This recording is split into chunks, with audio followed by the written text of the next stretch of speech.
Good morning, students. Today we are going to start next topic. Today we learn about Stalinism and collectivization policy. Stalinism means ideology of Stalin. Ism means ideology, and Stalin means the name of other person who had different ideology, and he gave the policy of collectivization. He suggested about the collectivization. The period of the early planned economy was linked to the disasters of the collectivization of agriculture. By 1927-1928, the towns in Soviet Russia were facing an acute problem of grain supplies. The government fixed prices at which grain must be sold, but the peasants refused to sell their grain to government buyers at these prices. So, during 1927 and 1928, there was the acute shortage of food grains, especially in the towns of South Russia. So, means this was the time of disasters, and Stalin introduced collectivization policy of agriculture to meet such types of disasters. As the government fixed prices of the grains, and they fixed that the grains must be sold on those prices which were the fixed by the government. But the peasants refused to sell their grain to government because these prices were very small, and very less prices. They were not ready to sell their produce on those prices. That's why they refused to sell the grains. So Stalin, who headed the party after the death of Lenin, as you know that after the death of Lenin, it was Stalin who headed the party who headed the Socialist Party, Bolshevik Party, and he introduced firm emergency measures. He believed that the rich peasants and traders in the countryside were holding stocks in the hope of higher prices. So it was his opinion that there was a shortage of food supplies because of the land holding, because of the uh, uh, stocks holding of stocks, because it was his thinking that the rich peasants and traders had hold the stocks to get more and more profit. It was artificial shortage of food grains. So to stop the speculation and to concentrate these supplies, Stalin introduced emergency measures. What he did, he he introduced that grain. In 1928, party members toured the grain producing area, supervising enforced grain collections and raiding colks. Colks, as you know, that they are the well-to-do peasants of the country. वो कौन होते हैं? कुल्क्स लोग होते हैं, well to do peasants यानी rich peasants of the country. So 1928 में party members जो थे, दे toured the grain producing areas and supervised and collect the grain from enforcibly collect the grains from the peasants, and they started raiding colks, the well-to-do peasants. As shortage continued, the decision was taken to collectivize farms. Means after taking such types of measures, even then the shortage was not the problems of shortage were not full completed. So when the shortage was there, decision was taken to collectivize the farms. It was thinking of Stalin that if means it was a shortage of food grains due to the small land holdings. It was the thinking of Stalin.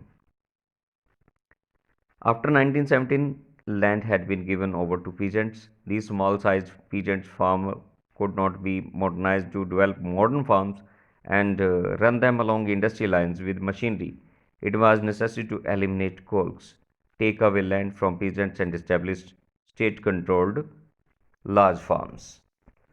सो जब ये problem भी समाधान नहीं हो पाया, तो उसने small land holdings की समस्या को ख़त्म करने के लिए collectivisation policy means combining of lands of the peasants, and he started seizing the land of rich peasants, and he wanted to modernize the agriculture, to modernize farms, to run them along industrial lines, and with machinery it was necessary to eliminate kulks को eliminate करना जरूरी था, and their land was taken away, and establish state controlled large farms, means अब state ही control करेगा इन large farms को, ऐसा collectivization policy introduce की गई. So what followed was Stalin's collectivization program. From 1929 the party forced all peasants to cultivate in collective farms. जो party ने force किया सभी किसानों को कि वो collective farms में ही काम करें, and the bulk of the land and implements were transferred to the ownership of collective farms. Peasants worked on the land, किसान उन खेतों पर काम करें, and the coals यानी profit was shared among these peasants. So peasants worked on the land and the coals profit was shared. Enraged peasants resisted the authorities and destroyed their livestock. Means when the peasants were not ready to work on those collective farms, so they were angry, and they got angry, and they started destroying their livestock.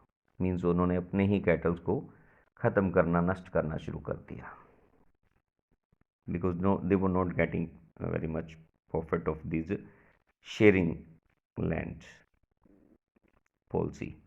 Peasants worked on the land and the cows profit was shared.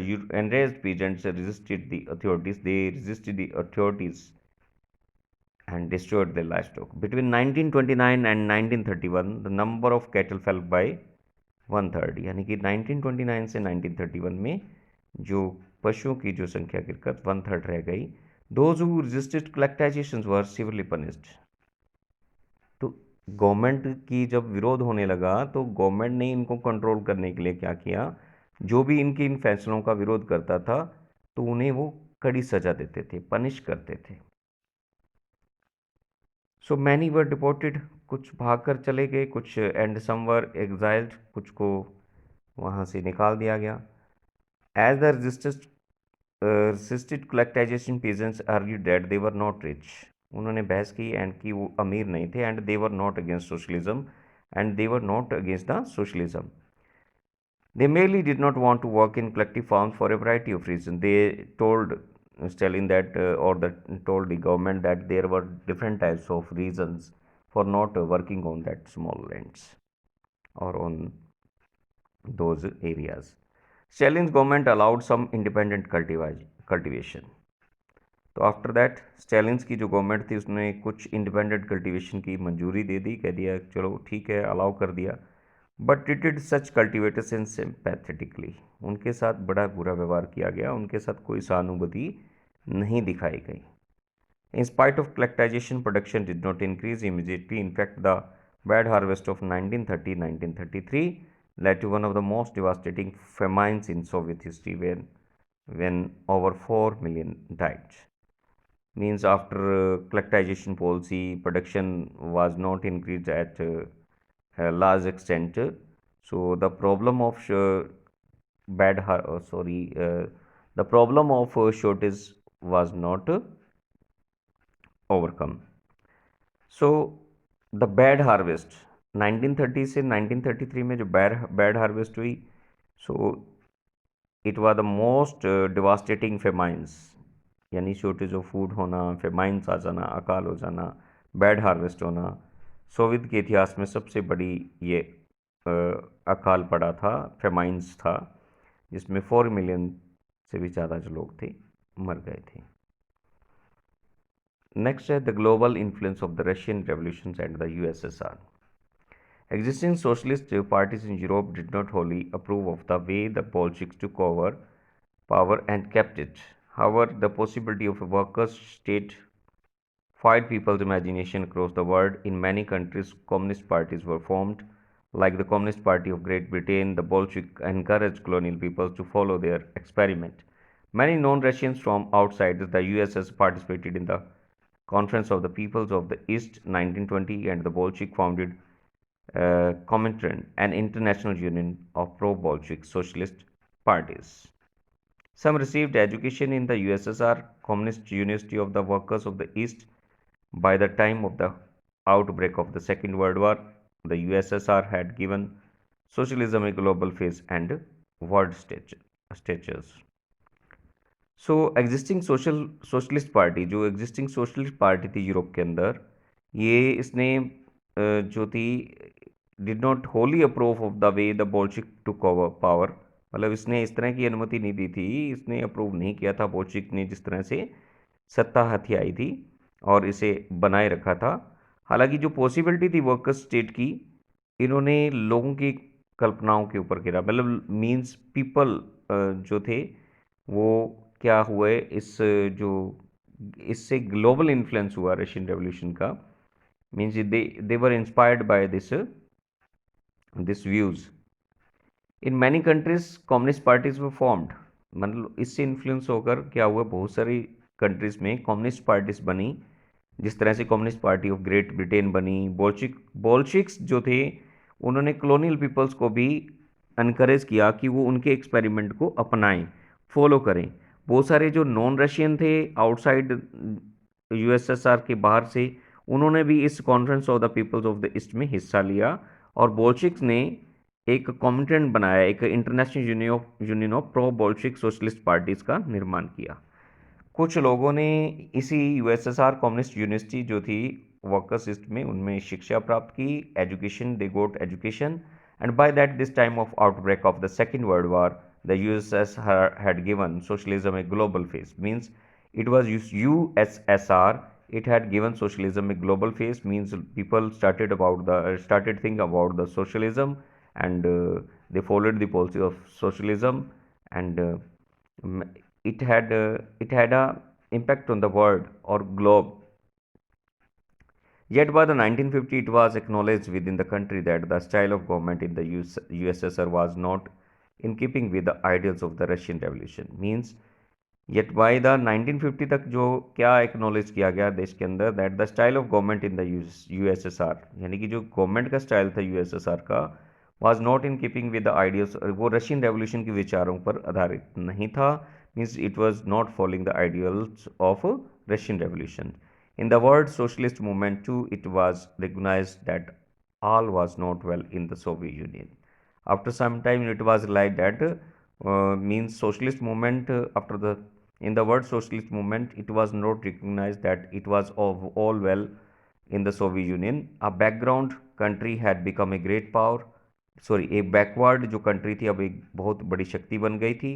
It's industries and agriculture had developed. इसकी जो industry थी, agriculture भी बहुत developed हुए। And poor were being fade, अब जो गरीब लोगों को भी भोजन मिल रहा था। But it had denied the essential freedom to its citizen. तो ड्रॉबैक क्या थी इसकी? इसकी यूएसएसआर की यही ड्रॉबैक थी कि ये पावरफुल भी बन गया, इंडस्ट्रीज भी डेवलप हुई, डेवलपमेंट भी हुई, लेकिन इसने जो अपने सिटीजन्स को जो एसेंशियल फ्रीडम थी वो नहीं दी थी।